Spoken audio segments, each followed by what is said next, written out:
I'd like to call the Committee of the Whole meeting scheduled for January 27th, 2026 to order. Are there any additions or deletions to the agenda from administration?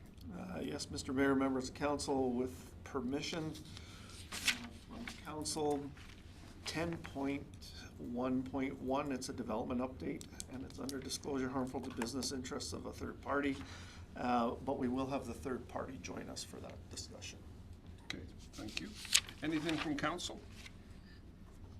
Look for a motion to accept 10.1.1 to the agenda.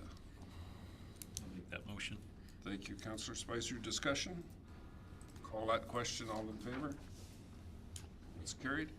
And look for a motion to accept the amended agenda. I'll make that motion and accept the Thank you, agenda. Councillor Cosby. Motion to accept the amended agenda. Call that question. All in favor? And that's carried as well. We don't have any public input or delegations or presentations tonight. Any unfinished business from administration? Mr. Mayor, members of council, none that I'm aware of, but I wasn't at the last meeting, so I still have to dig out some stuff. It's good to have you back, but I'll let you know you were adequately released at the last meeting. There's no doubt that I was. Anything from council for unfinished business? Not seeing anything. New business, 8.1, the linear capital infrastructure borrowing strategy. Mr. Van Buell? Mr. Mayor, members of council, so one of the things that we talked about in our budget deliberations was just how our borrowing strategy works for our underground infrastructure. What we wanted to do today was just give council a bit of a refresher on how the strategy works, because we will be bringing a borrowing bylaw forward. If you would have asked me 3 weeks ago, I would have said it would have been next week, but we have some changes coming because some of the engineering is done and some of the more exploratory work that we had to do is done, and there will be a bit of a amendment that we'll bring forward as well to our plan, and it specifically affects not this year and next year, but year 3 and year 4 coming up. So we'll be bringing that strategy forward, but for today, what we wanted to do is just kind of, again, give council a refresher on how the strategy works, the fundamentals of how the strategy works and how we fund it, so that when we bring the borrowing bylaw, we can have a more educated discussion on what we're doing. With that, I'll turn it over to Ms. Dingley. All right, so my intent tonight is to go through the spreadsheet that many of you have seen several times over the past 2.5 years, as long as I've been here.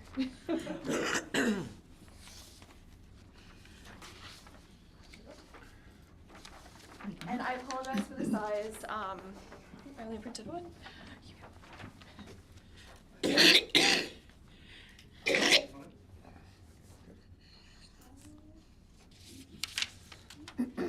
Alright, so some background on this before we begin. So it's been called a few different names over the years. So formerly known as the Linear Infrastructure Capital Funding and Financing Strategy. We're trying to condense it. It may change again. Open to suggestions as well. So this was first introduced to council in 2023, and then it was incorporated in the 2024 operating and capital budgets as year 1 of a 10-year strategy. So we used condition assessments, historical operator knowledge, and project costing to come up with a priority list to include in our 10-year capital plan. And it's a plan that we review annually just to ensure that there's no changes to the order of the completion of projects. Nothing significant has changed in terms of the infrastructure. We just want to make sure that the order makes sense given our current situation. To ensure financial sustainability of this program, administration included a revised utility fee structure and updated reserve policies in combination with new debentures annually to fund the new debenture payments. So we're going to go over that and what that looks like in detail throughout this presentation. And hopefully you can kind of tie it all to the end so it kind of clicks. Note that this strategy remains a plan. So this is a plan. This isn't set in stone. Again, we review it every year, we bring it to budget every year for you guys to approve, and we move forward from there. So, as mentioned in the previous slide, this started in 24, so for the purposes of this slide here, I haven't included 24 or 2025, but I do have 26 through to 2033, which brings us to the end of the 10-year plan. The sheet that you have in front of you shows the full amount of those payments to the end of completion, the maturity dates of those debentures. So this is from our 10-year capital plan. Note that rounded totals have been included in the total analysis of the strategy, as these values remain estimates until the updated quotes are obtained. So what you have in front of you are the rounded totals. Reminding you that we review this every year prior to budget deliberations, just to ensure the estimates are reasonable based on information available at the time of review. So that's how we arrive at the top value. So we take the amount of the asset that is going to be replaced in the current year, and we arrive at the debenture payment that we will be taking out. So what I've listed here is the new 10-year debenture annually from 24 through to 2033 based on our 10-year capital plan at the time that this was prepared. So the green cells represent the actual loan payment, so the interest and the principal on those loans, and the remaining are calculated based on the current repayment rate of 3.62%, which was calculated on Friday. So again, green are actual. The white cells below are estimates based on interest rates right now.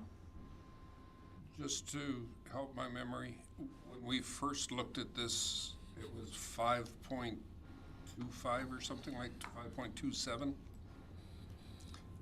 Mr. Mayor, members of council, I think when I first proposed this, it was closer to 7 actually. Okay. It was certainly above 5, for sure. I remember that, but it was in the 7 range. I want to say 7.13, and it was right after that, right after the presentation, when the Bank of Canada started to crank down the rates. And of course, last year, you know, probably was the most aggressive year for moving rates. I think they moved them 4 times last year. Okay. I will say that rates are one of those things that your crystal ball is probably as good as my crystal ball. But everything that I read right now is that we're not expecting any rate change. And if there is a rate change in 2026, it will be modest, either up or down. And again, that is all dependent on, again, what happens with free trade agreements, fiscal policy, both north and south of the border. So that's...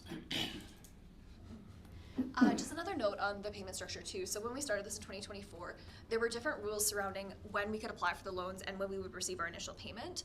They've since increased the frequency in which we could apply for and receive the loan amounts. The timing of it, so you'll see a loan was taken in 2024, but the payment isn't incurred until 2025. That is intentional on our end to delay the payment by 1 year. We are in a really strong cash position at this time, so it's something that we can do. But as we get further into this, we're going to start reviewing cash flow analysis, and depending on when those payments fall in the year and when we will start collecting property tax payments. So with each loan, it's payable in 2 installments, 2 equal installments every year for the 10-year life of the loan. So our loans right now are either on a March, September or a June, December payment.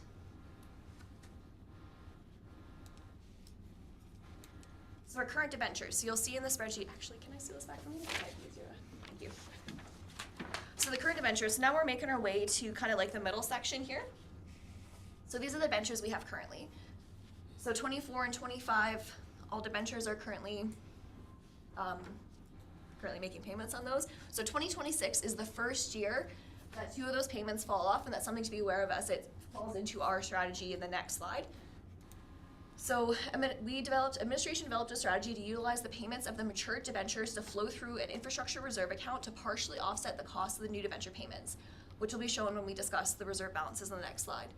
So note that the $95,431, which is the 2 debenture payments that you see, the $63,000 and the $31,000, that mature in 2026. This is the first example of a strategy in the current year's operating budget. So if you'll recall, when we were going through the reserve portion of the budget deliberations, I had those cells showing as flowing through. So we had the addition of the balances of the debenture payments that were falling off added to a reserve, and then those new debenture payments coming out of that reserve account. I'm gonna show you that exact same slide, that exact same cutout from what you would be familiar with from the presentation last fall.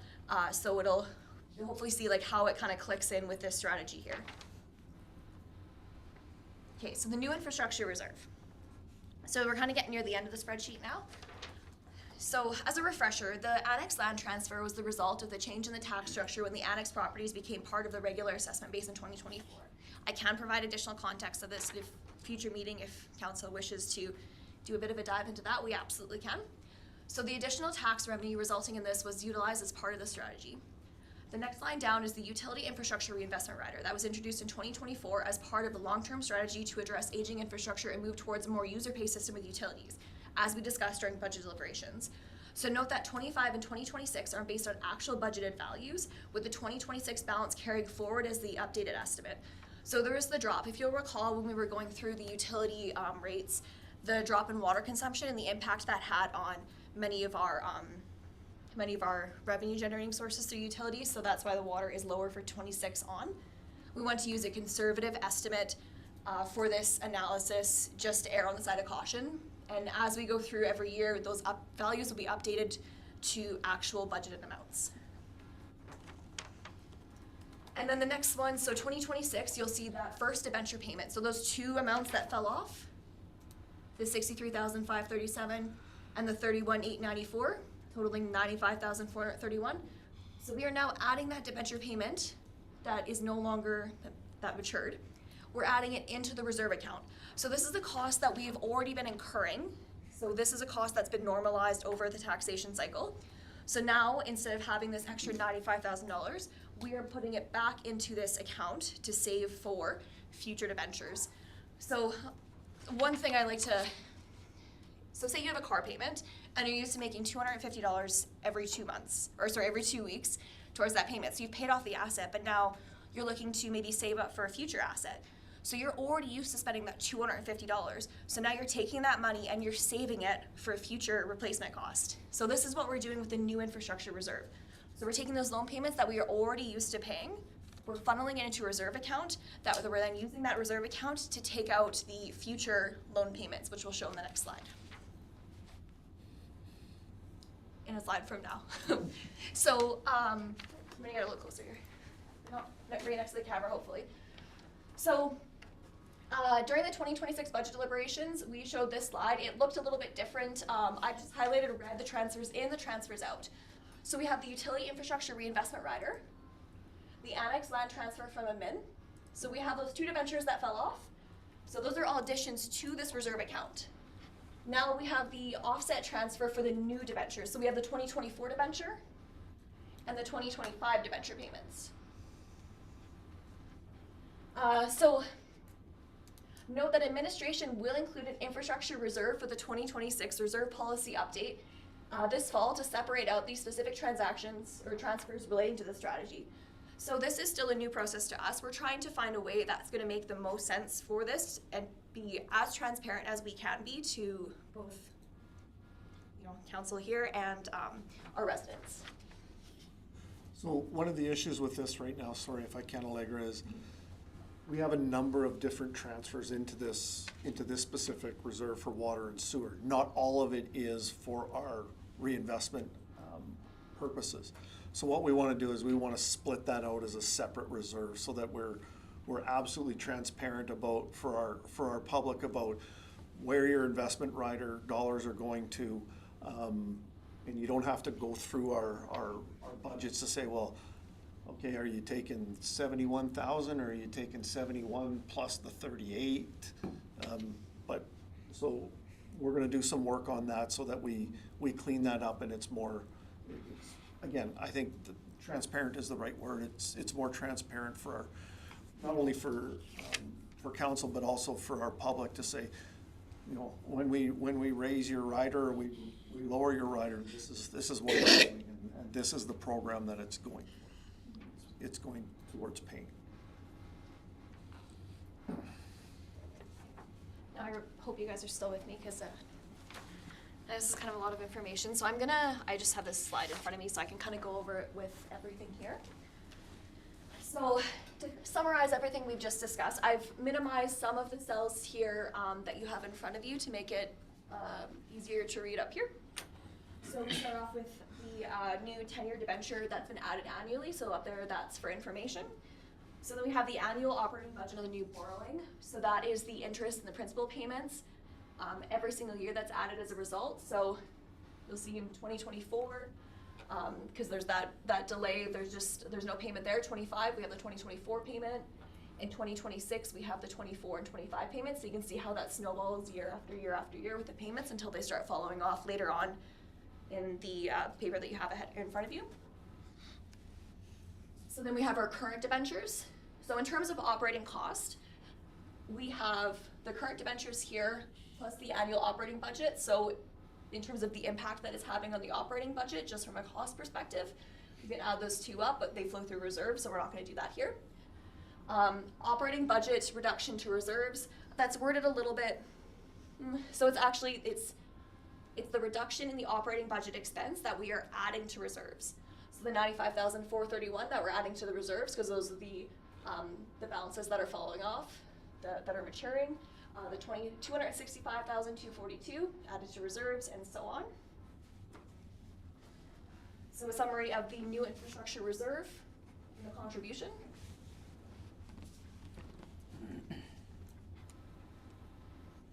The debenture payments from the capital borrowing strategy, so that's from above here, like way up here.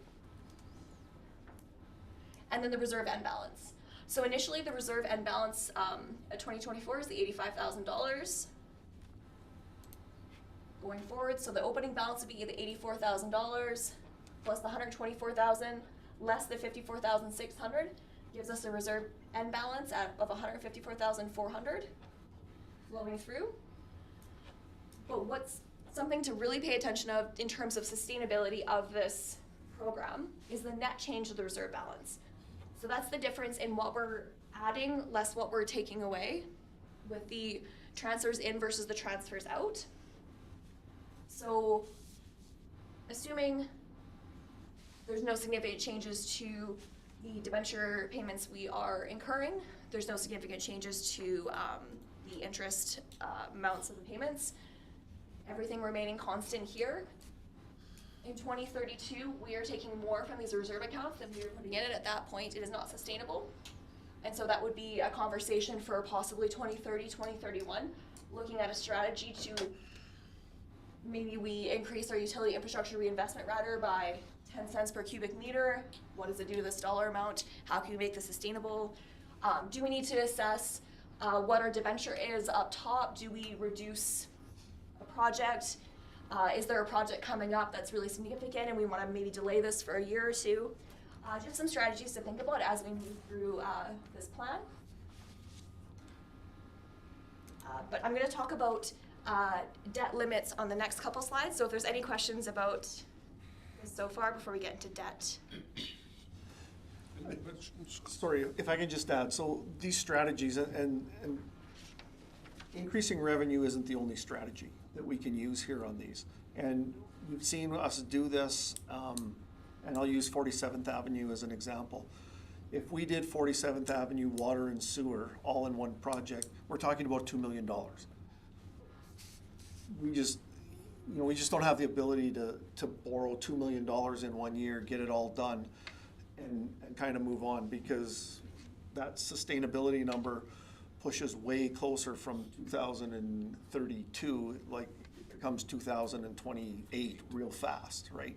So one of the strategies, and Garnet and I and Associated Engineering actively do this each year to say, our sustainability, we believe our sustainability point is right now is right around that 450, 500, at top end $550,000 on an annual basis.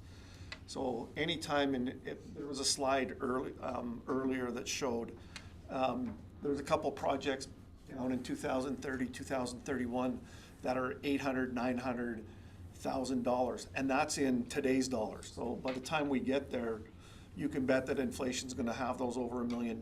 So one of the strategies that we use actively right now is we say, okay, how can we split this project up into phases? It stretches it out over more time for sure, but we're trying to make this sustainable without, you know, always saying, how do we get more money? Sometimes it's how do you reduce your costs? And it's not reducing the cost of the project, but it's extending how long it's gonna take to do that project.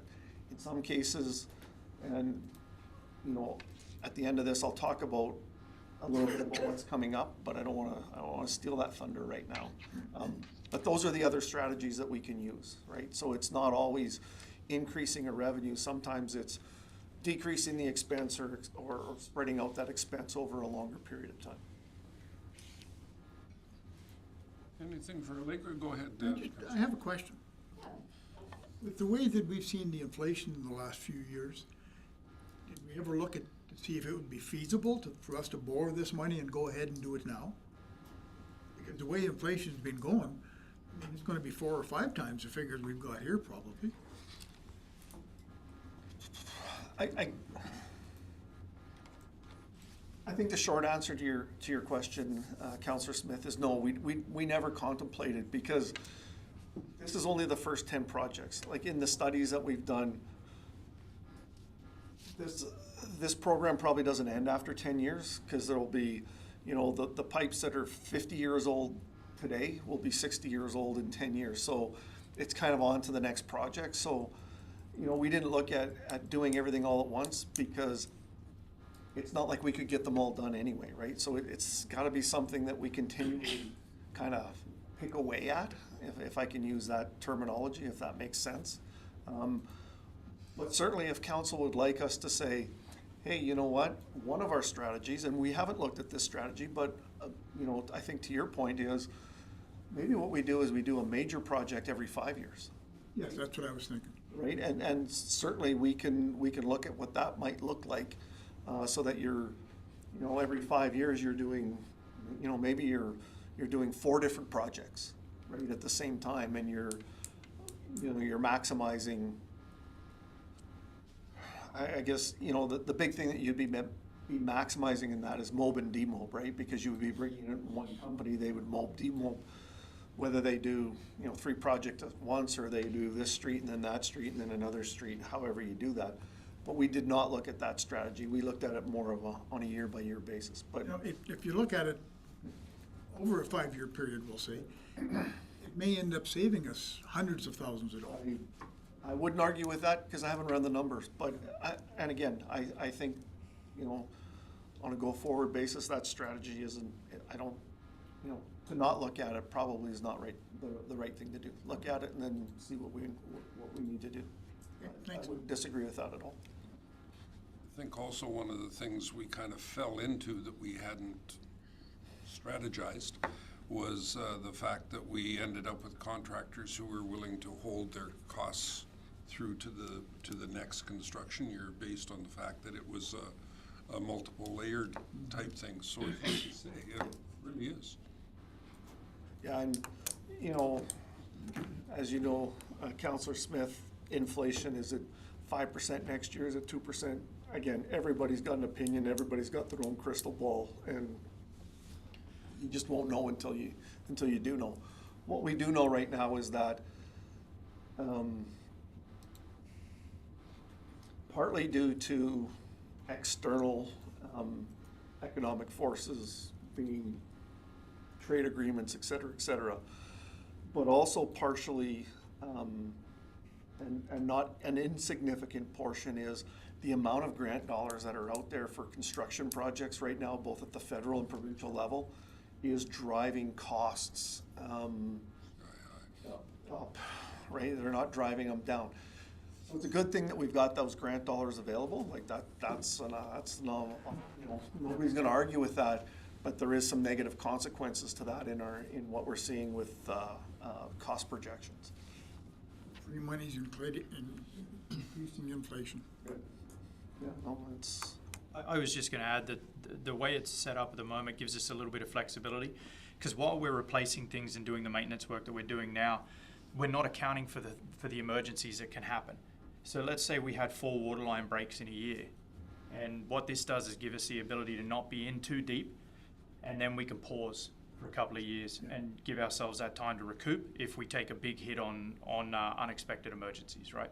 So that's the only piece I'll add to that, because it does give us that little bit of movement. Okay. So I just thought I'd mention it. don't disagree by any means, but And honestly, I think it's worth running the numbers to say, hey, look, what if we took, the next 5 years of projects? Like, let's say we paused in 2027, like, we're gonna do 2000, or maybe we're gonna do 2027 and 28, because that's the sewer portion of our project. But then we're gonna take a 3-year break, and then we're gonna package a whole bunch more projects and do instead of doing $400,000 in 2029, maybe we're gonna do 1.7 million in 2029, right? And we're gonna do 2 or 3 bigger projects. I think it's worth running the numbers to do that.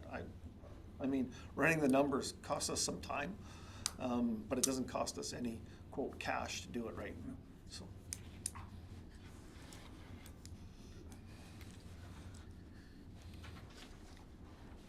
All right, speaking of debt capacity, that brings us to our next slide on debt capacity.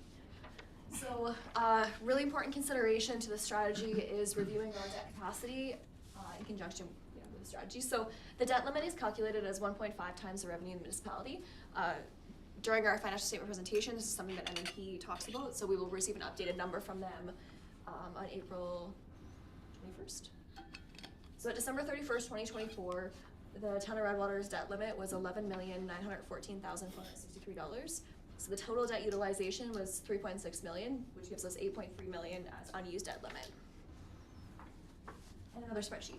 So we have, the first year numbers look a little bit skewed because we have the debt opening balance at December 31st, 2024 of that $3.5 million. We have the new debenture, $440,000, less the principal payments for the debentures, which gives us an increased debt balance of $3.6 million. Again, that includes our opening balance amount. With our debt limit, it gives us unused debt of that $8.3 million.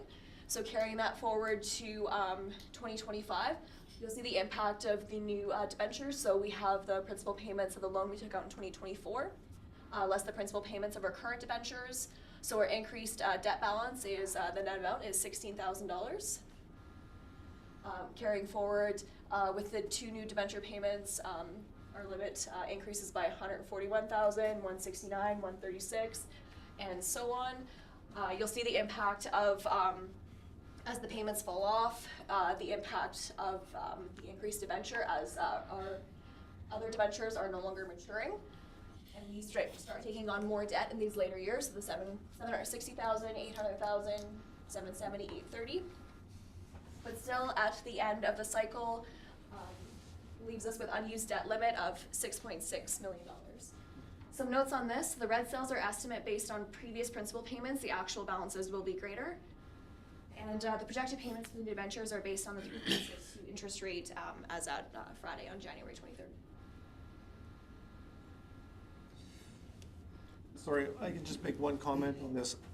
One of the things that we talked about when we first started this, but we never did write down on paper, and I think it's worth a discussion at some point in time, and that is, we never wanted this debt limit or this additional debt to go past 50% of our available debt limit.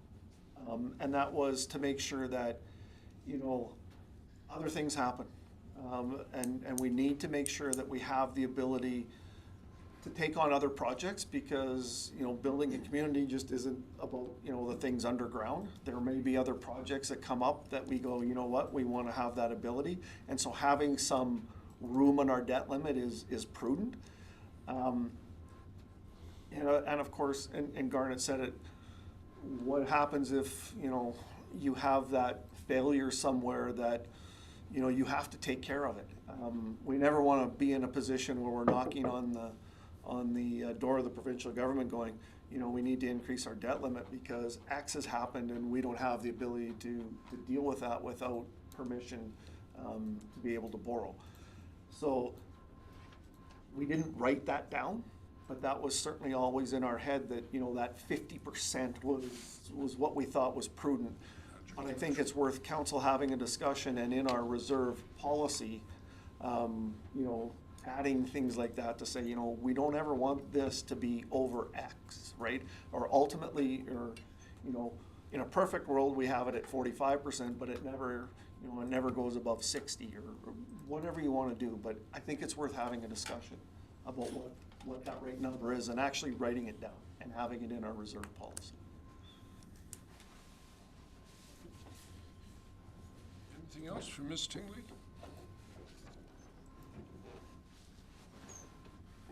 So our next steps would be to bring forward the next borrowing bylaw for our 2026 debenture. Any other questions? Anyone? Go ahead, Mr. So White. just before we go on to any questions, one of the things that you're gonna see, and I don't have all the details right now, but we'll be bringing them when we bring the borrowing bylaw forward. One of the things that we're seeing, and this is, you know, we said it's a plan and it's fluid, and we're trying to make decisions based on the best information that we have. One of the things that we did last year, and we talked about it in our budget deliberations, was we did artificial, what's the right term? AI leak detection? What's that? AI leak detection? Yeah, so we did leak detection, and we did it on the south side of Highway 38, 38. Here's the good news. We found out that we have no significant leaks, I guess is the right terminology, on anything south. So based on that, we know we have, like we've cambered sewer lines, we know that they need help. They need work. But our water lines probably aren't as bad as we thought they were, even though the age of the lines say that they probably should. And the last non-incident break, if I can use that, water break, was on the south side. So that's how 47th Avenue got prioritized as a water and sewer replacement. What I can tell you is right now we're having discussions about the sewer line needs to be done. Probably do it in 2 years, but do we have to do the water line after that? Because we do have some other, I think, significant issues on the sewer side that we probably have to take a look at. One of them is on Highway 38, one of them is in Main Street, and the other one is that residential area that we've talked to council about. So, We know from past experience with a small water leak over there that just the work that's going on could create the damage to the water line. Good there, boss? No, I'm trying to get plugged in here, because I don't think this plug in here is working. Sorry, go ahead. Just check on the pole. Yeah, just plugged in.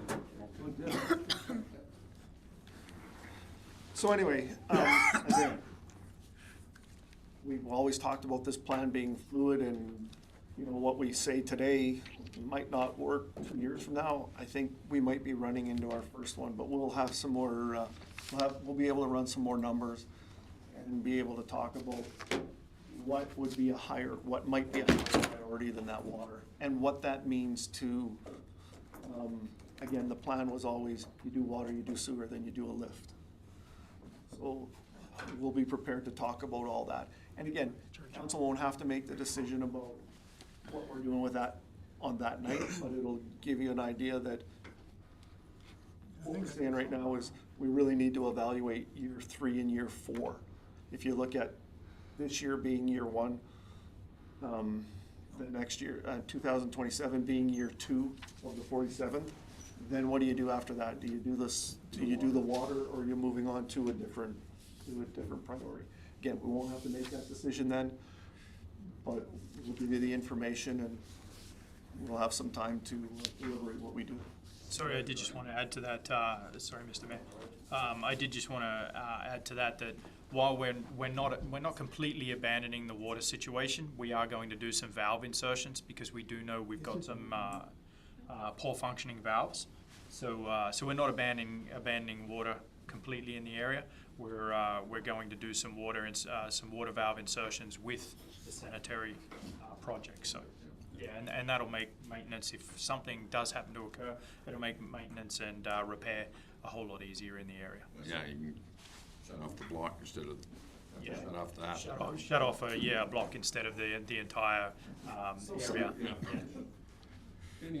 Any questions for the administration? Not seeing any, I'll ask for a motion from council for a recess for 10 minutes so we can look at some technical issues. I'll make that motion for the recess. Thank you, Councillor Cowes. All in favor? Carried.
Okay,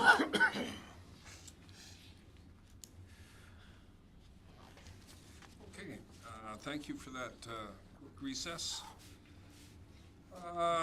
Ms. Tingley, we're back in your hands now with respect to the letter we received. Great. Thank you, Mr. Mayor, members of council. So this report is following council's direction to provide some additional context upon receiving this letter in council on January 20th. So on December 22nd, administration, Mr. Van Buell received a call from a resident and wrote a letter which was forwarded provided as correspondence with action during the last meeting. So we reviewed the letter in question and identified 4 specific queries from Mr. Eakin to be discussed further. So changes in assessment value, concerns regarding taxes payable, information on the fire charges, and potential partnership with the town to develop the property. So I'm going to start with the assessment value review. So to start out, reviewed the assessment balances provided by Mr. Eakin just to confirm that they were accurate before reaching out to Tanmar Consulting to get some extra information on the changes that occurred in 2019. So you'll see the assessment values below for 2017 through to 2025, so there's that significant jump in 2019. Per discussion with Tanmar Consulting, stated that this issue has been discussed several times between Tanmar and Mr. Eakins over the years prior to us reaching out. So the land is not farmed, and previously it was assessed mainly as a farmland prior to 2019. So as you're aware, farmland is assessed at a fraction of the market value. In 2020, the property was changed to a full market assessment by Tanmar Consulting, and they've been monitoring it regularly since this change, just to ensure that it's not being farmed. So it's noted that the property was listed as $2.7 million in 2020. It did not sell at the price, but it provides some additional context as to what the owner thought the property was worth at that point in time. Mike from Tanmar has made note to review this property and the ones in the area prior to the upcoming assessment year. So concerns regarding taxes payable. So the property is classified as vacant non-residential. I've included the 2025 mill rates for reference. So as a vacant non-residential rate, the 2025 municipal taxes were just under $25,000. So if the vacant rate was the same as the improved non-residential rate, the 2025 municipal taxes would have been significantly lower at $13,000. And then the next point on the information of fire charges. So the letter from Mr. Eakin stated that there was a $7,700 charge in fire-related costs that was added to his tax roll. Upon a review, the transfer to tax was actually $6,600 in 2024. So the specifics of this incident can be discussed further in closed session. I've also included a copy of where this property lies on the map, so you can kind of deduct where that fire may have occurred.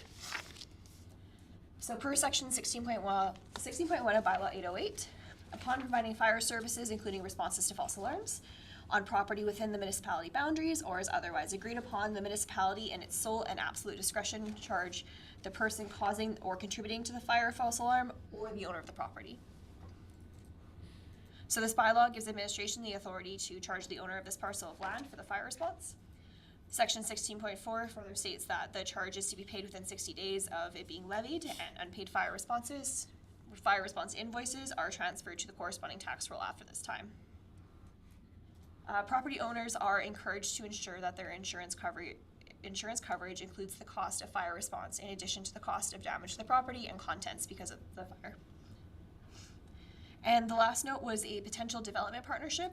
That was in the final paragraph of the letter. It expressed interest in partnering with the town to develop the parcel. Administration has nothing further to add to this remark. And that concludes my report to the committee, providing some additional context on the letter received. Thank you for that. Any questions through to Ms. Tingley with respect to What's the zoning on this? The zoning for, And industrial. It's industrial. industrial? This one here, yeah. Yep. thank you. Designated industrial park. Industrial.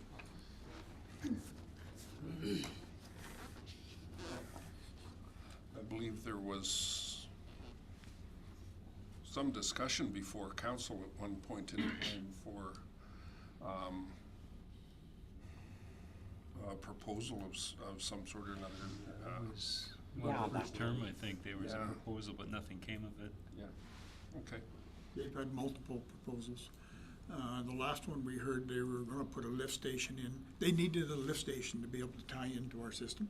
And they were okay with that, and the guy who was really pushing it died. Oh, okay. That doesn't help. Yeah. Okay. Go ahead. If he was farming it, would they reclassify it in the meantime? Because I know originally there was a family on there and they had horses and other animals and stuff like that while they were living there, but then when they were asked to vacate it, and they did, and all that disappeared, so. That would have been about 2019. Hands up. It was fenced at one point in time. Go ahead, Mr. Van Buren. Sorry, I mean, if it was farmland, like right now it's being assessed as vacant non-res. Vacant non-res, which is, mill rate of 24.66. Farmland is 7.5136, so Big it would affect his property taxes significantly.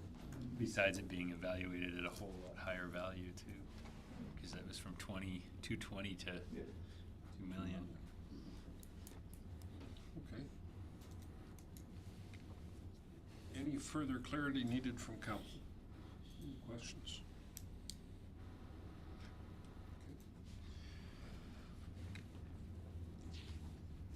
Okay. That works. Town employee fire response, 8.3.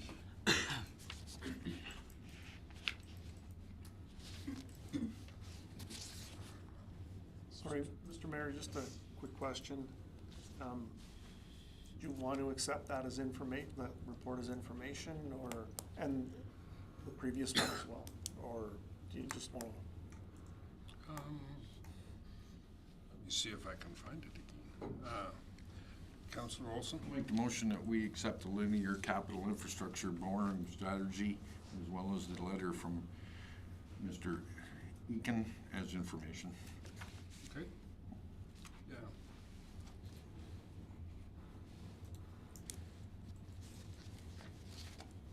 Yeah, that'll work.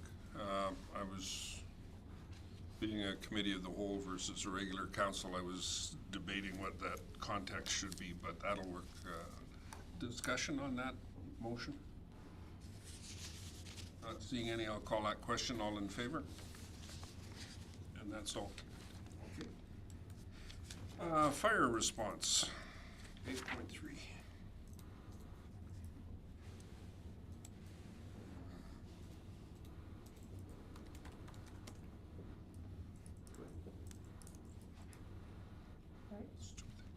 Go ahead, Ms. Tingley.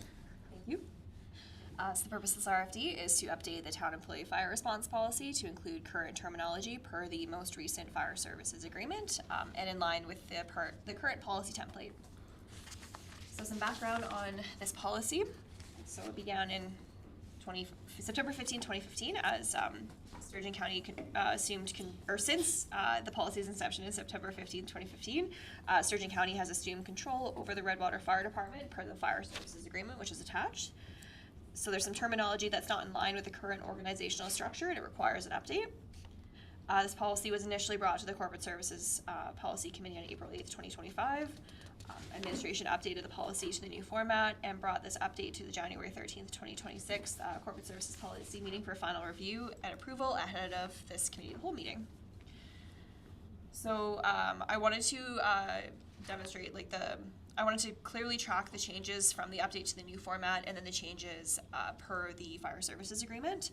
So with the update to the new format, I've outlined the changes there. So the initial purpose and the policy statement remain the same as the original policy. So the scope wasn't including the initial policy, so it's added as a red line item. So the definitions are a combination of the new template definitions with the addition of fire department and member employee as they appear in the original policy. The original policy procedures were split between responsibilities and guiding principles, with working remaining the same prior to the editing function being turned on to track subsequent changes. And with the policy revisions, purpose, I've changed the wording so it's more in line with the fire services agreement, same with the policy statement. scope. So this is inclusion per the new policy format. For responsibilities, I updated to include Station 7's area of response for some clarity. For the guiding principle, 6.3, I adjusted the wording to ensure that employees who are also paid on call firefighters are not being compensated by both the town of Redwater and Sturgeon County. Employees are either to utilize overtime, time in lieu, or vacation time if applicable or available, or adjust their schedule to make up hours with their direct supervisor or manager approval. 6.4 was removed entirely as the fire department is no longer run by the town, so there would be no reason for town employees to assume that they would be compensated for this role outside of regular work hours. And there's no changes to 6.4 or 6.5, which are formerly 6.5 and 6.6. So following the January 13th, 2026 committee meeting, had some really good discussions on the changes. So updates to initially propose 6.4 under the guiding principles, removal of until they are relieved of their on-call duty by another town employee. If the fire call is within town corporate limits, the member employee who is on call will only respond as a town employee. So providing some additional clarification on that point, per the committee's direction, which is a really great point. There was some discussion on 6.2 under the guiding principles relating to the approval process of the member employee's response to fire calls during work hours, but no changes to the wording of this point were proposed by the committee. It's just a discussion. It's noted that the current fire services agreement expires December 31st, 2026 this year, and the policy may need to be updated once a new agreement is in place. Administration will review and bring forward any revisions necessary at a future committee meeting in 2027. Administration is in the process of adopting a new numbering strategy for policies, SOGs, and administrative directives, so this may change. If this changed ahead of the next regular council meeting, there may be changes to the numbering, just something to note. Internal impacts, this provides some additional clarity for town employees who are also members of the fire department, and externally supports community in improving daytime response times by supporting town employees who are also members of the fire department. And that concludes my RFD.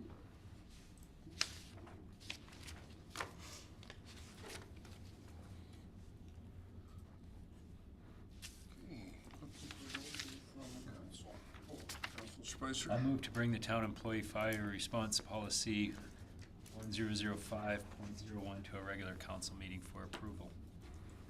Okay. Discussion. A long process with respect to this, but obviously been worked on.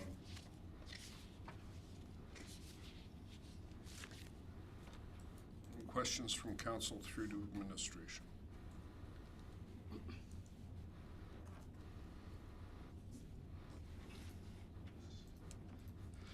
Not seeing any? I'll call that question. All in favor? And that's, any opposition? I'm hand up. I didn't say you didn't. I was, by the time I turned this way, everybody had their hand down, so that's all. I just wanted to make sure. We're undecided. That's carried. All right. Thank you for the work on that. The three of us that are on the committee, we're Committee. undecided.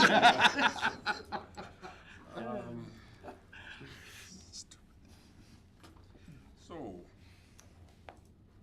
next up on the agenda is the payment methods, policy 321.5. Back to Ms. Tingley. This is my meeting tonight, everybody. Thank you so very much. So, purpose of this RFD is to update the format of the current payment methods policy and to set some parameters around Perfect Minds payments, as that's new since the previous update to the payment methods policy. Background on this one. So, policy was originally brought to Corporate Services Policy Committee meeting on April 8th, 2025 as well. Last year was a little bit, if you'll recall what happened in May, it was kind of a slippery slope after then, so we're circling back. The committee discussed the inclusion of the $500 cap on Perfect Minds payments in addition to adding a definition section to the policy. There's some discussion on passing on the cost of Perfect Minds to the end user in the same way that the costs of PaySimply are incurred by the payee. So that's a note for fees and charges update, potential fees and charges update for the 2027 budget year. So once these changes were above incorporated and the policy was changed to the new format, it was brought back to the Corporate Services Policy Committee meeting on January 13th for a final review before being brought to this committee. So there's no changes to the purpose, policy statement, or scope of the updated policy. Initially used the master list of definitions, removed several that did not apply to the policy. Addition to the responsibilities as it related to the policy, guiding principles were updated to include perfect minds and modify any definitions as applicable. Further discussions during the January Policy Committee meeting surrounding the $500 cap on the Perfect Minds payments. It was decided that the increase to $1,000 to keep consistent with the accepted credit card payment limits and to allow multiple registrations for multiple programs in a single transaction, just to make the program more user-friendly to program participants. There was also discussion of the types of payments accepted through PaySimply and if the inclusion of payment of development permit application fees could be added to the PaySimply platform. So administration is reviewing this internally and making changes if applicable.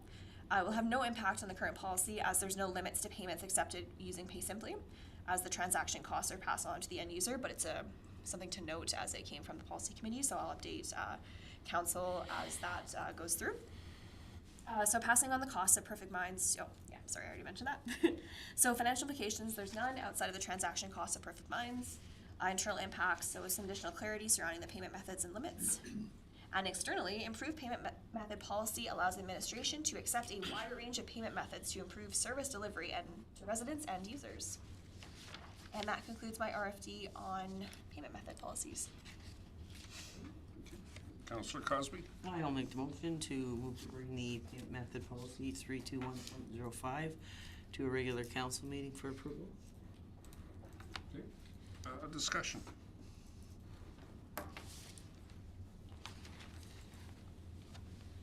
I have a question because I didn't I don't work with Perfect Minds an awful lot. But in the policy under 6.1, we've identified that the town will not accept credit card payments for payments of any property utilities or property taxes except transactions paid through PaySimply and Perfect Minds. How would I pay my property utilities or my property taxes with Perfect Minds? You can't. Pay simply. That sentence, I think, should end at PaySimply. You're correct. If I understand it correctly, and I'm not trying to be smart, I just don't know Perfect Minds well enough to. No, that's a really good catch. Thank you.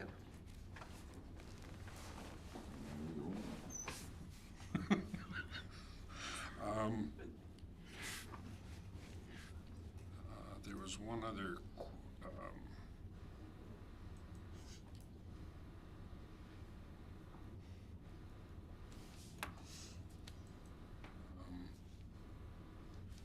think if I'm not mistaken, it's the next agenda item. Let me look. Yes, okay. That's the only question I had. Is there anything from council? Go ahead, Councillor Smith. I'll move to bring the town of Redwater. Where are we? It's already on the Sorry. table. It's already on the table. I'll be looking though for a friendly amendment from Councillor Cosby as amended. As amended, Your Worship. Okay. Further discussion, not seeing any, I'll call that question, then all in favor? Look on this side first. Hold her hand up a little longer. Okay, thank you for that. And now we're talking about the fuel card. And we're back again with Ms. Dingley. Last one. Thank you. All right, purpose of this one, we're updating the Redwater fuel card policy. This one here, we are just updating the format of the this policy to the new policy format, and we're changing the affidavit as well. So this policy as well was brought April 8th, 2025 to the Corporate Services Policy Committee. So it's included in the new format for review of the committee of the whole. So the updates in the new format, purpose and policy statement remain the same as the original policy. So scope wasn't included initially. Definitions are a combination of the new template definitions and the previous policy definitions. The original policy procedures were split between responsibilities and guiding principles as applicable. In terms of revisions, we've included the scope. Definitions were removed that were not applicable to the policy. Responsibilities, the inclusion of responsibility of those who the policy pertains to. Guiding principles, wording updated to be more in line with the definitions of the policy. Big one here, so Schedule B, we've replaced the sworn affidavit with declaration of purchase. So thank you, Ms. DeWitt, for all your help with this.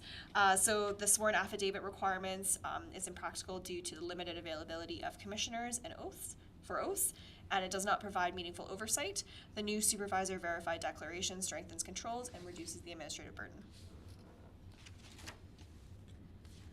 And that concludes my RFD, and I want to thank the policy committee for all of their help reviewing all these policies at the last meeting to bring to this committee meeting as well.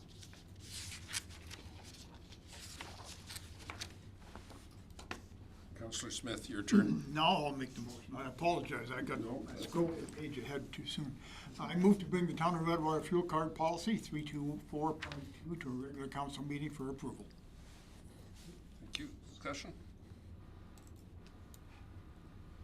There's a little space missing. You got or, on 6.1, you have or CAO, all is one word, but that's, it's just, that's nitpicking, I know, but. No, I rely on this heavily.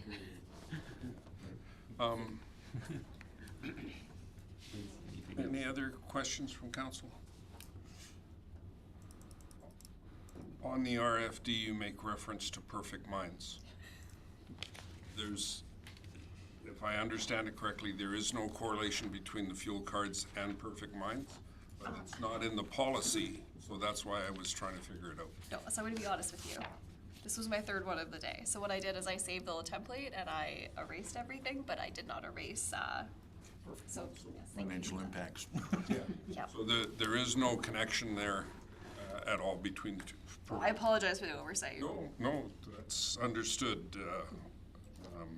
But I just wanted to make sure that if there was a liaison between Perfect Minds and the policy, the problem was we didn't have it in the policy. If the liaison didn't exist, then we didn't have it in, or we didn't need it in the RFD. Okay. We find perfect minds for a lot of things, but We'll blame this imperfect mind for that one. Any further comments through to Ms. Tingley and administration? I'll then call a question on the motion. All in favor? And that's carried. Thank you.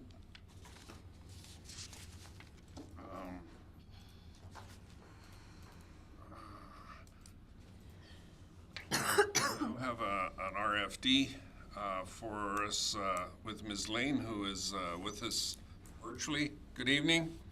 How are you tonight? Perfect. We can't hear you. is that her or us? It's not us, because nothing's changed, I don't think. You're still on mute? Muted. No. Hang on a second. We're checking our end here to make sure it's not us. We could hear. Yeah, nothing's changed.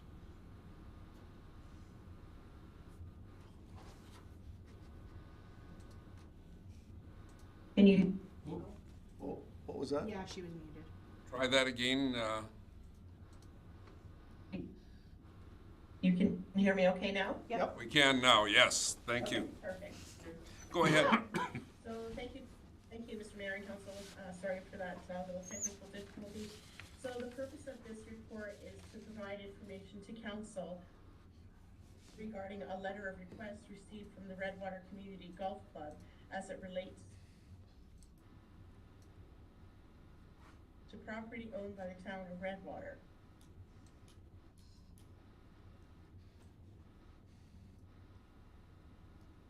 Did I lose connection? No, you're No. good. Go ahead. Oh, Keep going. sorry, I thought it was- Okay, as it relates to property owned by the town of Redwater, and for council to provide direction to administration on how to proceed. So the proposed motion is move to direct administration to prepare an amendment to land use bylaw PD 02-2025 for council's consideration to allow intermodal storage containers as a discretionary use in the recreational district. The lands legally described as Southwest 30, 5721, west of the 4th, consist of approximately 69.87 acres owned by the town of Redwater. Lands within the recreational district of our land use bylaw. The town of Redwater received a letter of request from the Redwater Community Golf Club dated December 16th, 2025 to amend the land use bylaw to allow a 40-foot intermodal shipping container in the rec district as they are contemplating purchasing more golf carts and would like a waterproof, secure means of storage. The Town of Redwater Golf Club have historically maintained agreements governing the use of town lands for golf course operations. The current facility user group agreement was entered into on July 19th, 2024 for a term of 2 years. So within our land use bylaw, in the recreational district, the REC, an intermodal shipping container is not a permitted or a discretionary use in this district. Also in the land use bylaw, it contains a provision that the placement of an intermodal shipping container on any lot in the town requires a development permit. All development permit applications must be signed by the applicant and the registered owner, that being the Town of Redwater. Is council prepared to amend the land use bylaw, sign the development permit application as the registered owner, and have the application presented to the Municipal Planning Commission for a decision on a discretionary use? Another recommendation from administration is that the exterior finish of the intermodal shipping container is not clad and that it must be painted and be consistent with the finish of the primary building.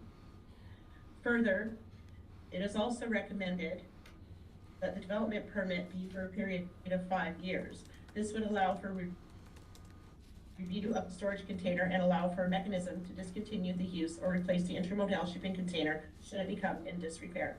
And that concludes my report. Thank you. Council?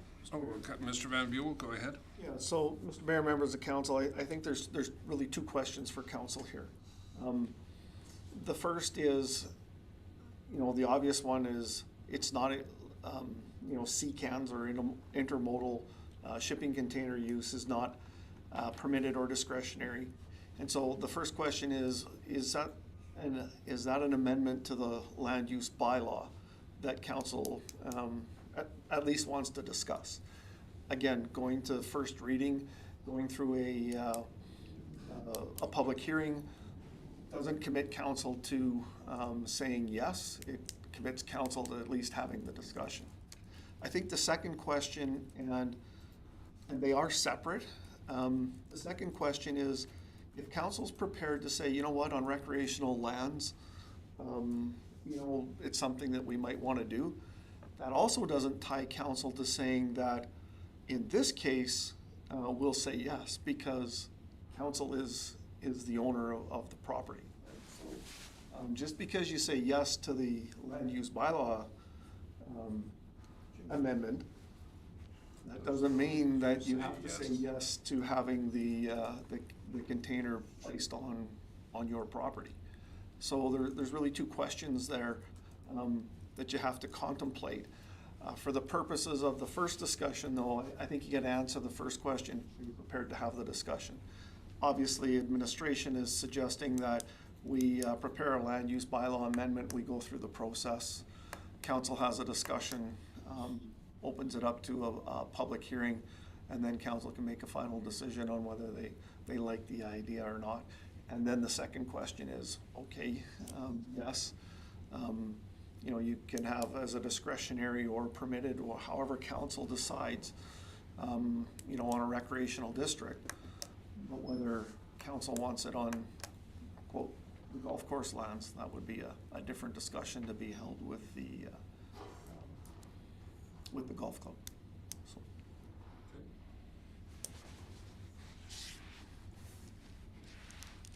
Council.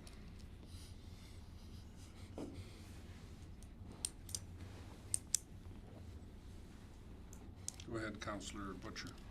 I think we have to look into this and, We'll need something on the table first to yes. have this discussion, sorry.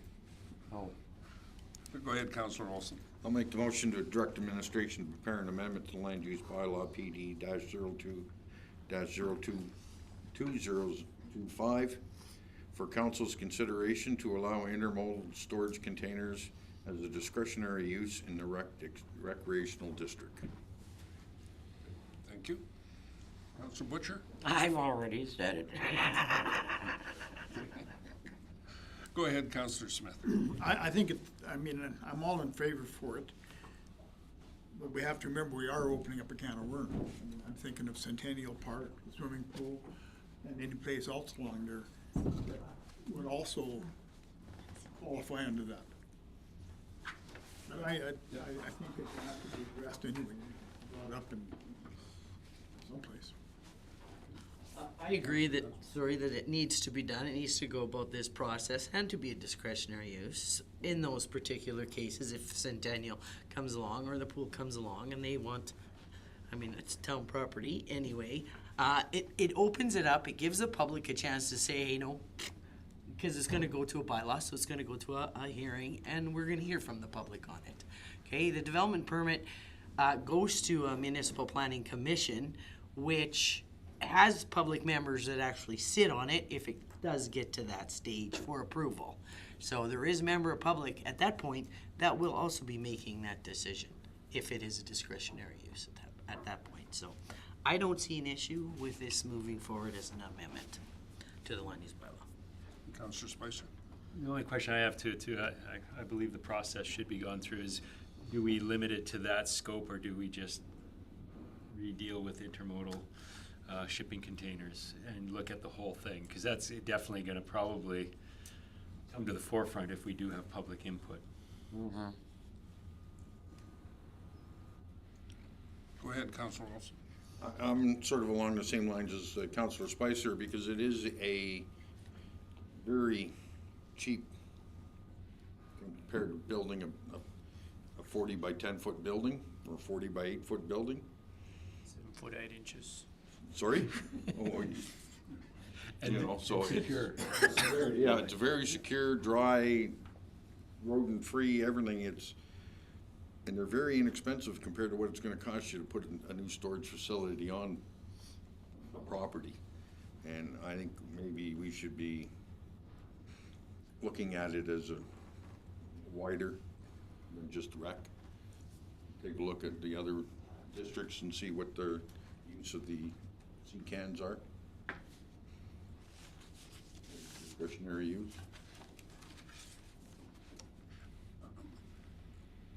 And I'll save this for deliberation on a bylaw should this motion pass, but I'm concerned why we wouldn't want them to be clad, because you can hide them into the architectural design of a location by having an exterior finish to them that is consistent with their neighbor.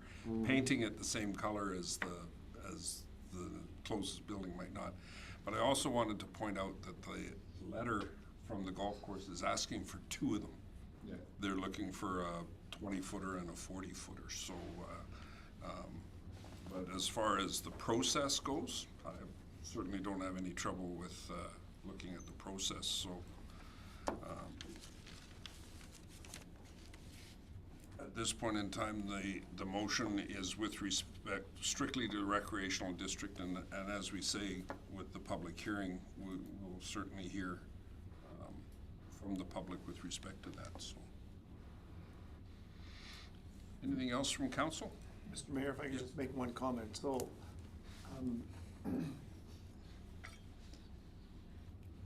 with the amendment being for recreational district, if the public comes forward and says, why just recreational districts? Why aren't you doing, some additional, whether it be, I don't know, One of the other districts. residential or whatever? Council can then, they wouldn't have to go to a new public hearing. It's close enough and the public has had their chance to say that they want this. Council could say, in addition to, the recreational districts, we want to make the amendment for an additional district as well. It wouldn't have to go to a separate A public. new advertising and a new public hearing. It's close enough use. Go ahead, Councillor Olson. Could I amend my motion and just say to review the discretionary use of the sea cans in all districts? Yes, you're entitled to make an amendment to your motion. Go ahead, Councillor, or Mr. Van Beal. Mr. Mayor and members of council, before you do that, I would highly suggest you pick a district and let the public come back with that, because otherwise we have to write the amendment for each individual district. And all the, like, we've got to prepare the bylaw amendment as it's going to show for our advertisement. It's easier, and I think it's easier for the public to come back with suggestions on what they might want additionally, without, you know, an amendment to each and every district that we, right? Yeah, I was just gonna say, Councillor Olson, you certainly can, there's nothing prohibiting you. But I think the streamlined process would be after first reading. If we see that public hearing response, we can make the amendment at that time quite easily. Without added work. Okay. Anything further from council? Not seeing anything, I'll call that question. All in favor? And no opposition, so that's carried. Do we want to discuss the second one now, or after this passes? Second one. Are we willing to sign the development permit? Well, I can't wait till whether it passes or not. There's nothing to, there's. Well, no, you brought those two questions forward. Yeah. That's Well, what what we I- wanted to discuss them. I think with that comment, all I wanted to put forward is that just because you say yes to the district, right, and even after the bylaws, just because council says, you know, we want to have that ability, that doesn't mean you have to say yes to this particular request, right? And, you know, I think to the mayor's comment, the mayor, you know, council might go, we'll give you one, but we're not giving, like, we don't want two, right? And, because it is a bit of a slippery slope. Here's what I'll tell you. It's not just the golf course on that piece of property.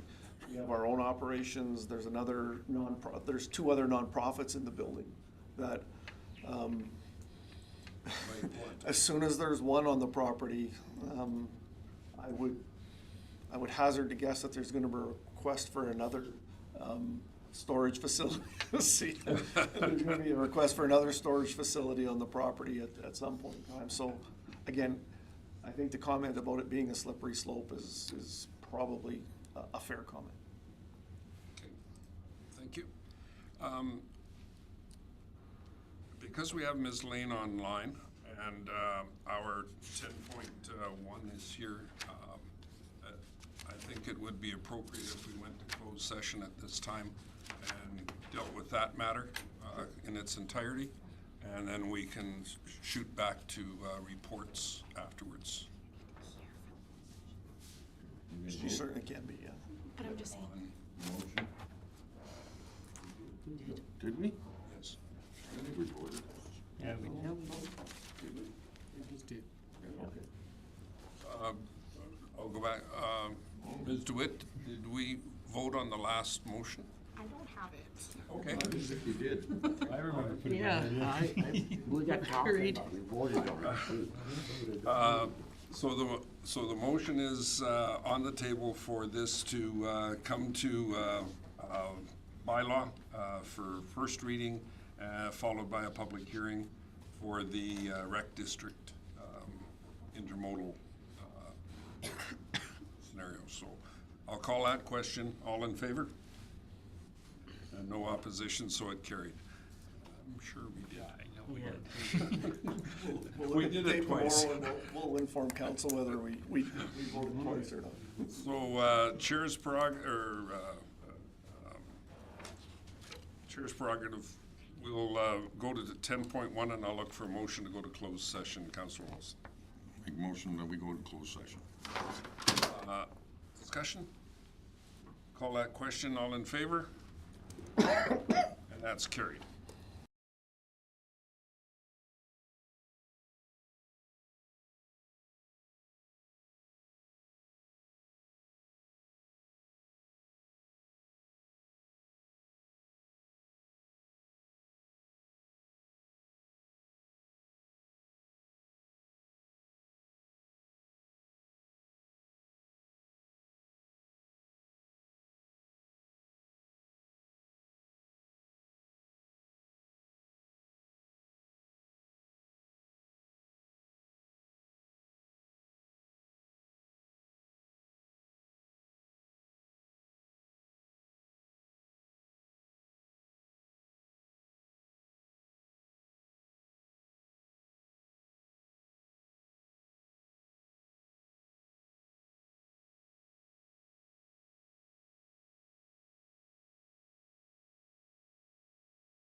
Councillor Brown?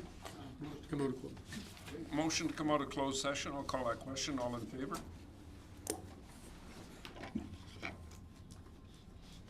All right.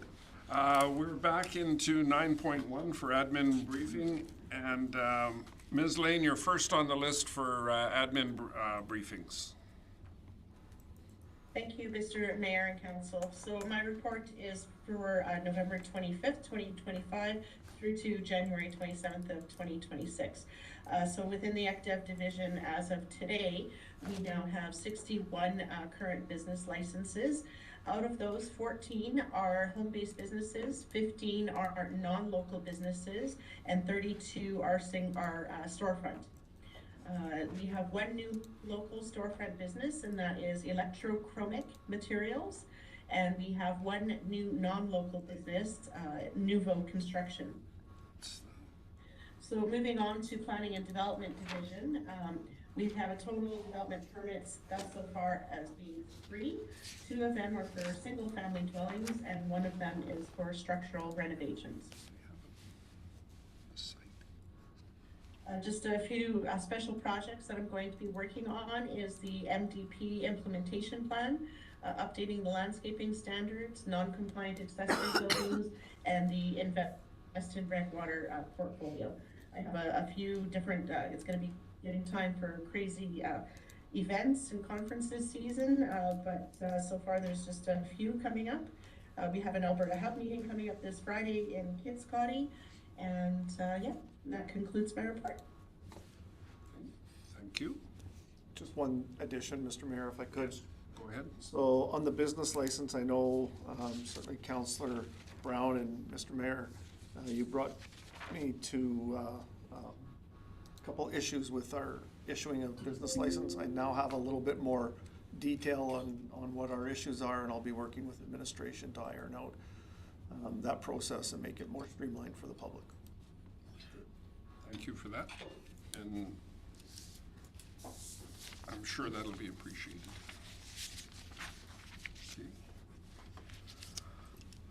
Okay. Any questions through to Ms. Lane? Ms. Tingley? Thank you, Mr. Mayor, members of council. So my report is for January 2026. So I start off with some assessment and taxation, balances of December 2025 taxation compared to November 2025. We saw some balances clear up for 2024 as we get close to that January 1 penalty. And again, with the 25 balances, a reduction due to primarily the pre-authorized payments and people making their payments prior to the end of the year. On January 1st, we had the 12% penalty run completed on all outstanding taxes per our bylaw. So as a reminder, that is on all taxes outstanding compared to the July 1st penalty, which is on current taxes. The total penalty assessed was $113,645 compared to just under $97,000 in 2025. So we did see an increase there. In terms of tax agreements, all tax agreements are currently being adhered to. There are 3 in total. Of the 16 properties put on tax notification in 2025 to be auctioned in 26, 5 properties remain unpaid. Of these 5 properties, 1 has a tax agreement in place that's being adhered to, and another property, again, expressing interest. We're still trying to get a hold of them to get an agreement in place, but they do make payments from time to time. Still working with those other 4 property owners towards collecting outstanding balances as we move forward through our 2026 auction process. Moving on to utilities, we saw an increase in utilities and arrears in January 19th compared to the prior month, primarily due to the colder weather, so we're not surprised by that. There's some 48-hour notices and the shutoffs. You'll note that the shutoffs for December were paused due to the holiday season. And then in January, the day for the shutoffs was a brutally cold day, so we pressed pause until this week. We don't want to add any extra stress on the utility system for these shutoffs, and there's quite a bit of snow too, so the guys would have had to chip away for the CC valves. Wanted to provide some totals on gas meter and water meter changeouts for the year. So we had, for gas meters, a total 168 changeouts compared to 184 in 2024. Significant changeout increase for water meters. So we had 90 total in 2025 compared to 39 in 2024.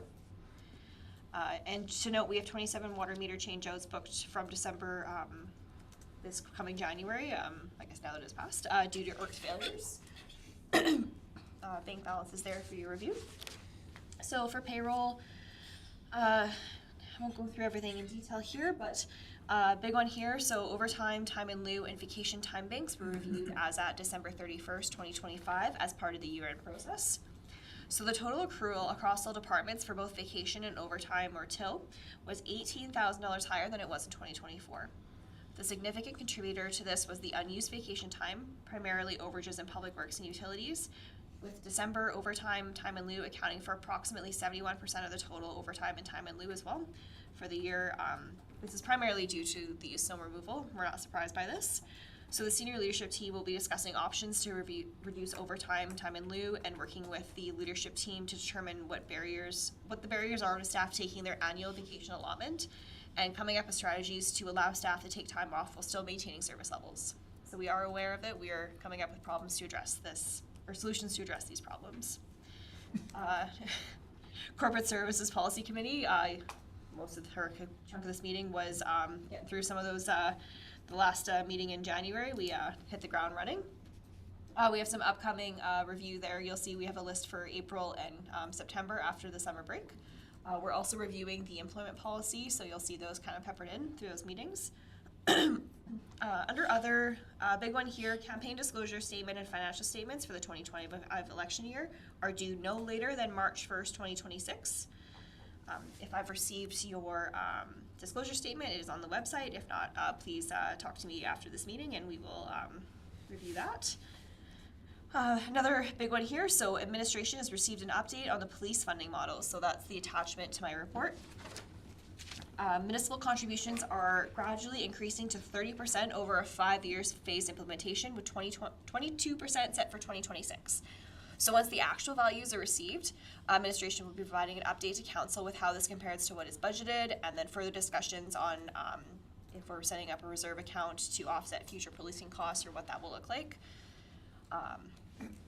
Exciting milestones. So Jen Beezer completed her ICS 300 in Morinville. Liz and Pam will be attending ICS 300 in the fall. Had some staff taking some Excel courses as well, which is pretty exciting. Coming up, year-end prep, audit preparation, council retreat preparations for that. T4s will be completed by the end of February, along with our WCB remittance. Just flowing through to audit, financial statement presentation from MNP is anticipated on April 21st. And that completes my report. Thank you. Questions through to Ms. Tingley?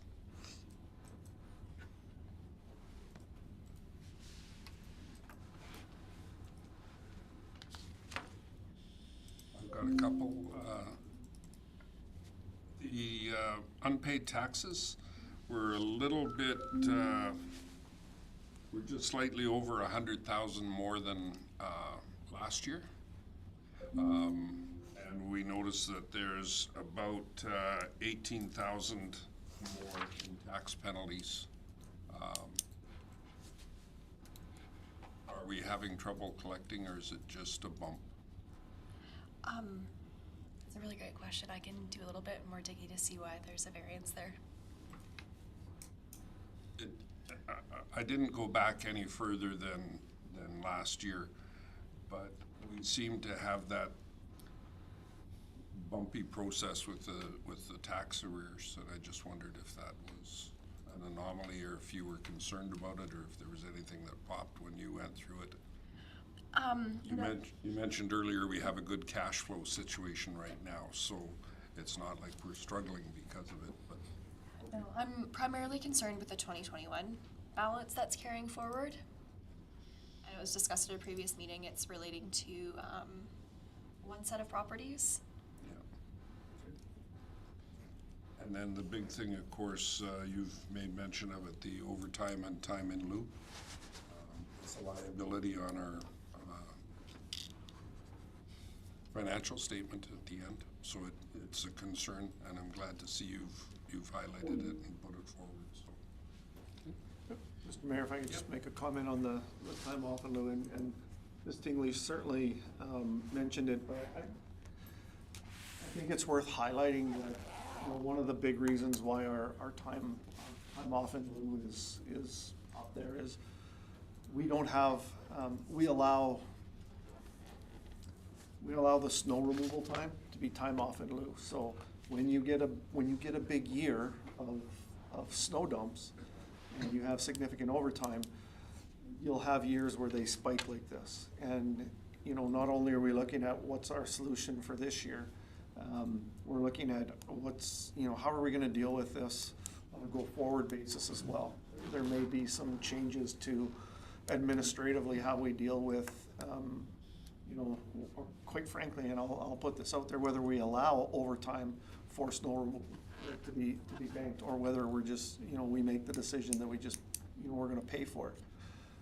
As mentioned in the budget discussions, though, is that has a direct financial impact. So that's one of the things that we'd have to do is say, okay, so if we're gonna do that, what's our overtime, in the winter time for snow removal? What does that look like on an average year? And that becomes an additional cost into your budget on an annual basis of, out of cash or out of pocket.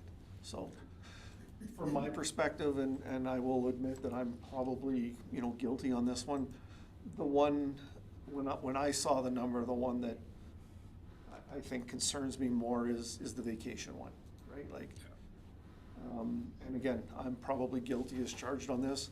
Vacation is a time to recharge your battery. If you're not using your vacation time, it starts to explain some of our increase in absenteeism, et cetera, as people get stressed, things happen, right? And like I said, I'll point the finger at myself. Tired and sick.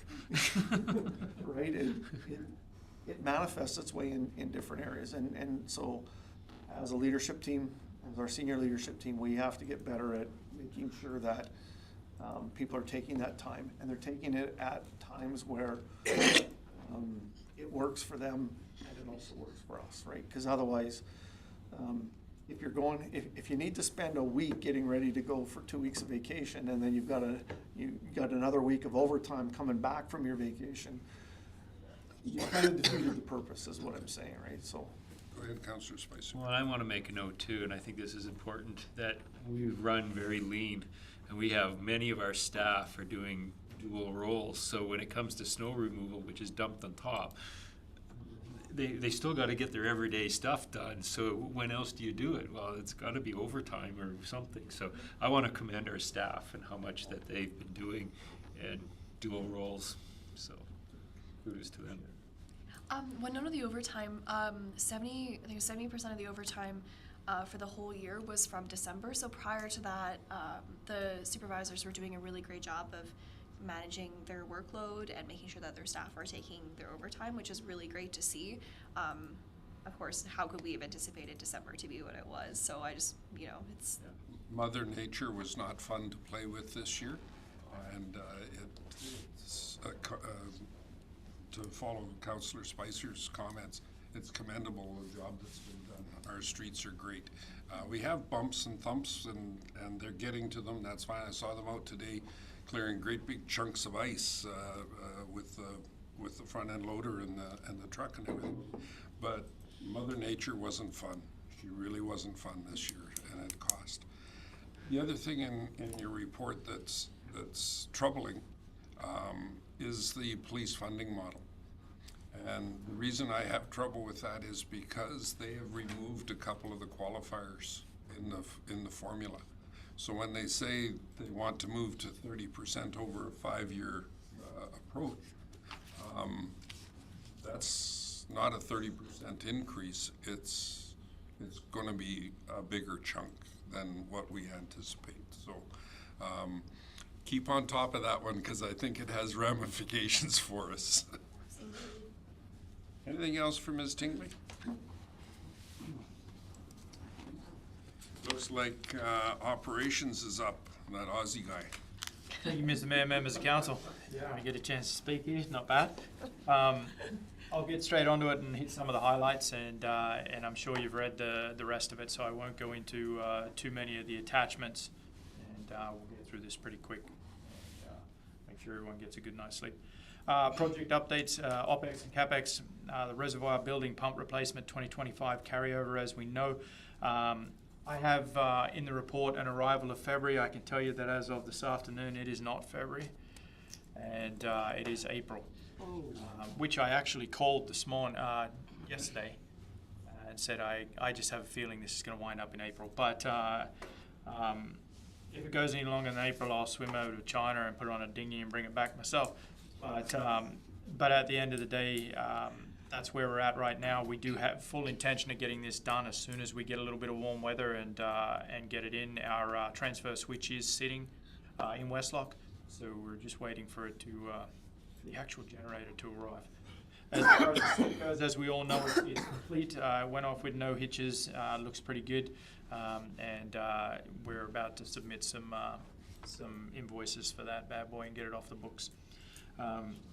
In relation to the RPM 215 blower, we have a tentative arrival date of April-May. I pray that it doesn't become a generator and sit somewhere for a long time. But at the end of the day, we're at the mercy of shipping a lot of the time these days. I don't know why, but it seems to happen a lot now. Toolcat V-Blade has been ordered. It's actually sitting somewhere in Edmonton. They are going to be delivering that very shortly, which is good. The soil conditioner is ordered, and we have a spring date for that as well. Progressing on to the rest of the 2026 projects by priority and by what we think we can get here in a timely manner. You saw the bylaw report attached. We'll wait for any questions on that at the end, if you don't mind. Moving on to Public Works. The Kubota M5 111 tractor snowblower, Schulte rotary mower. So as you know, through the snow period there, we did break the blower again. It's been down a number of times this winter already, but this one was a failure that we are going to have to wait on parts on, and we had the main tines sitting out on the shop floor right now as a result. So we're waiting on the axle that goes between those and connects with the pillar blocks at the end. The Cat 140M grader, we've gone through three sets of blades, which isn't surprising given the amount it's been out of note. When I talk about the grader, we did have a third-party grader in for a couple of days over the Christmas period. The boys were pretty snowed under, for want of a better term, but that's where we're at. So we certainly have had good service from our third-party provider this year. Onto the Toolcat broom, and has been repaired twice. Hydraulic repairs is what's listed in here, but they were as a result of an incident. So 2 repairs as a result of an incident there. So we're staying on top of that moving forward. Sanding operations, we've gone through about 65% of our winter sand mix, which is also not a surprise. It certainly was a big December. Back alleys have all been cleared with the blower. There's a few inches of snowpack, and it's now a little bit more under some snowpack, but working our way through as we go. You'll also see the grader going around every now and then, peeling up a lot of those big ice blocks that we've got on some of our roads. We're aware they're out there. We're just moving from area to area right now. Also removing sight lines, which is one of the points in here that you'll see here, clearing out our sight lines. The piles at some of the corners were pretty massive. So we were almost about to start a velodrome in here. It was looking good. But yeah, ongoing clearing of parking lots. The boys have been doing a few little extras here and there for the community, such as dropping a bit of sand in some parking lots just to make the place a little bit more safer for everyone. I'm sure it's appreciated by all. So moving on to gas. Gas service calls consisted of 2 furnaces and 1 hot water heater in need of a repair. Line heater batteries in our gate station. Obviously, not a lot of sunlight around at the moment, so the batteries are dying, and no issues caused, but something that we're aware of and staying on top of. In reference to water, we got a new ProTalk call-out system over at the water distribution. Just makes our life a little bit easier with the text and the ability to let people know. 2 hydrant replacements completed, 62nd Street hydrant and the Industrial Park hydrant, and the landscaping to clean those up will be done early spring once we can move some stuff around. 66 sewer backup calls in 2025, so not insignificant, certainly a reasonable amount. If you spread that across 12 months, that's a fair whack of backup calls, yeah. Better than 1 a week. Yeah, it's more than 1 a week, yep. One frozen service in Eastview Crescent CCTV. We've looked at the camera. We have a SAG that runs from just inside their property line to our main. So we are going to have to do a repair there. That was unbudgeted and unaccounted for. We will be doing a little bit more investigation on it, but at the moment we're going to try and time how long that backup takes to occur, and we'll treat it appropriately as soon as we know what that time between backups looks like. If it's short, then obviously we're going to have to do something about it. If it has a fair amount of time, we may be able to get away with a different version of treatment, but unlikely, I would say. So just something for council to be aware of. Our airs and blower out at the aeration lagoons had a shaft seal fail. Luckily it's under warranty, and we'll get that repaired by the manufacturer and installer. On to Pembina Place, a new compressor was installed in the Zamboni natural gas station. As you're all aware, we had a few issues with that, including a call out due to a gas smell in the building, but at the end of the day, it turns out ATCO did the work there. They always do the work there. We do not touch that natural gas station, which makes our life a little bit easier. 2 new advertisements added into the lobby, one for Dairy Queen and one for Remax. We appreciate the business from both those businesses. Pembina Place hosted the U9, U11 and U18 tournaments. A lot of positive feedback on the facility. 2 minor issues with the ice plant compressors over the holiday break. It's due to a pressure offset, so one line high, one line low, and we just did a little bit of changing on the SCADA system, got rid of the issue. It's not an issue that's going to cause a problem, so well within our MOPs on those lines. Community services staff discovered that there was no heat in the office, and over the holiday break. As you're all aware, we replaced an RTU on the top of that exact same building in 2025, and as it turns out, sometimes you just never know. Cracked a heater core, and we're done on the second RTU. So you will get an RFD from me very shortly in relation to this, but basically no heat in the building. We can't risk a pipeline failure, and we can't risk our staff sitting in a cold office. So at the end of the day, we went ahead and got the replacement done.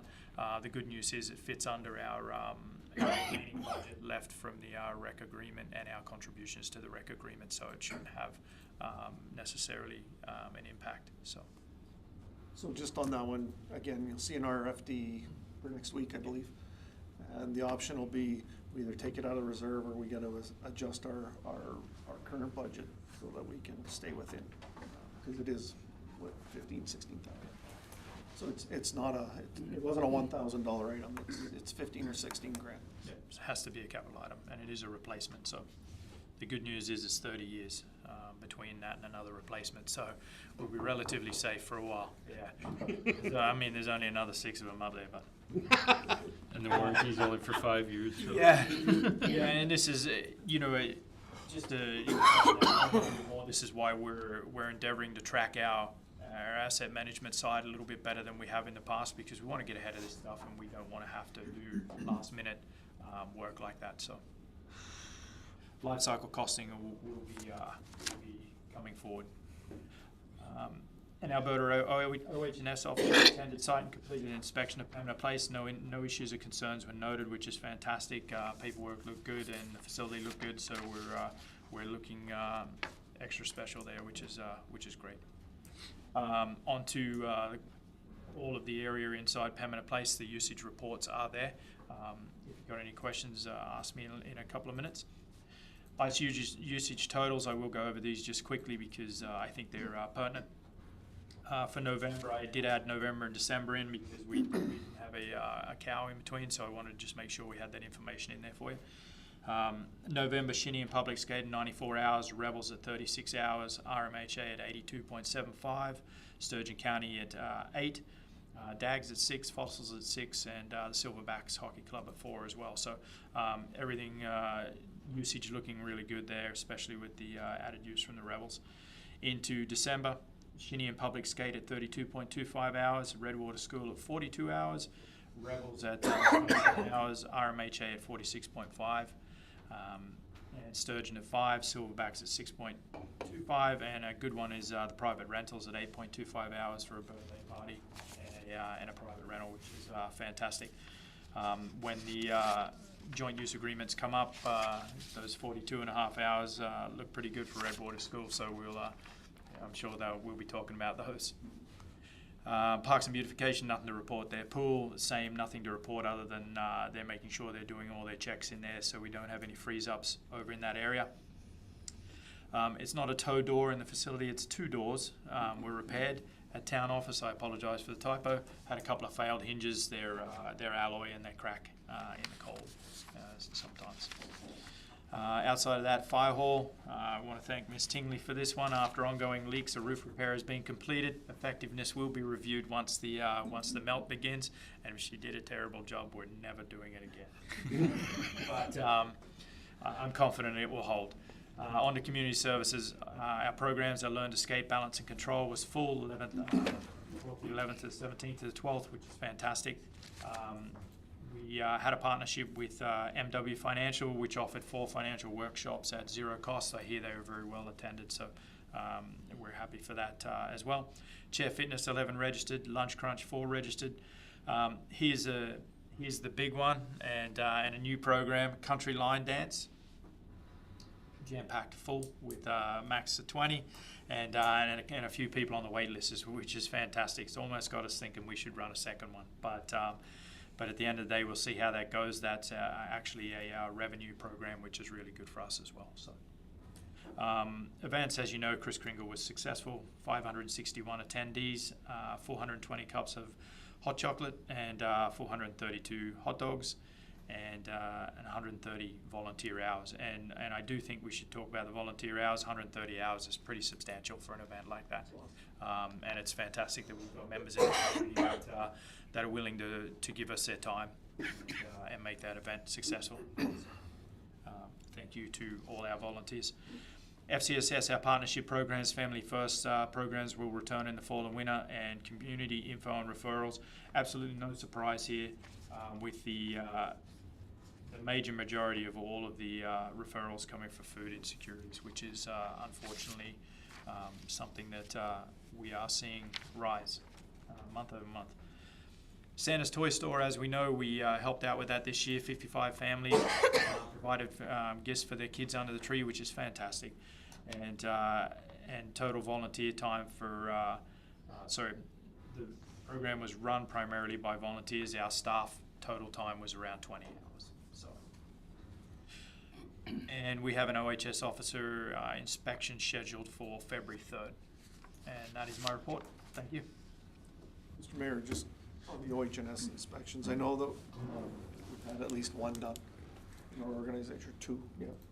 And I just want to commend our staff for the work they've put in on our OH&S program. And I think it's being validated right now, not only for us as administration, but for the workers that, we're doing the right things. Those inspections have been very clean for us. Garnet has another one coming up. I have no doubt that it'll be, there won't be any issues. I wish you had not said that. Here's what I'm confident of. We're not perfect, but what I'm confident of is that we're having the right discussions in our organization now about what we need to do and how we need to get there. And the discussion is leading to the results that we're getting in our inspections right now. And that's not, quite frankly, that's not because of anything I did or Garnet did or basically anybody did individually. It's about, again, what we've been doing as an organization and having the proper discussions and dealing with those issues as they come up. And that's all we can ask for. So. Any questions through to Mr. Davis? How much is a set of grater blades? I would have to double check because we have changed the type of blade we're using, but they don't come necessarily cheap, but just a little over $1,000 generally speaking. But at the end of the day, it's hardened obviously, but it's just one of those pieces that it's been a long year. Just a point of interest, that's all. Oh, yeah, absolutely. Just another aside, you talked about the sweeping the broom on your toolcat and what have you. There's an interesting piece on the news yesterday. Sunday night? Yeah, no, yesterday, from the city. There's a group that has specifically gone out and they're collecting the bristles that are thrown off of the brooms because they're an environmental hazard and they don't want them to get into the river and the birds and stuff. Oh, they sure are. And I'm thinking, you've got a group of people that are arguing that your sidewalks aren't clean, you got a group that the broom's not helping, you got a group that really doesn't care. By the time you try and solve it all, there's just more trouble. Absolutely, and Mr. Mayor, we do have our own little group that we receive some straws from as well. Oh, okay. But so it's not Edmonton can't take all that glory from us, but at the end of the day, at the cleanup every year, we do like to go around and pick up as many of those as we can at the town-wide cleanup. So while I appreciate people picking them up themselves, and actually, to be honest, I would encourage it. I do appreciate it, but we do get to them, and I just want to assure our residents that we do get to them. So. And that's where I was going with that, was the fact that the city commented at the end of the news piece that was one of their priorities, was making sure as the snow went down, they were going out to collect these things. We don't just leave them sitting around. And just for council's edification, yesterday was a water commission meeting that was held here. We had guests from our partners in the water commission. One of the things I've undertaken as the chair of the commission is making sure that there is an understanding of what we're talking about when we're talking about something at the Water Commission table. Thank you, Mr. Davis and Mr. Van Buell and Chris, for providing a tour of our water system to the commission members. So we actually went out to the facility here. Chris was excellent in providing information and everything else. And at the end of the day, there was comments from all of the members of the commission how that was their real first experience they ever had with part of what the commission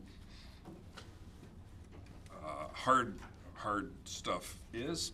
And of course, the commission in our building only has a pipe coming through the floor to hook up to. But it was the fact that it was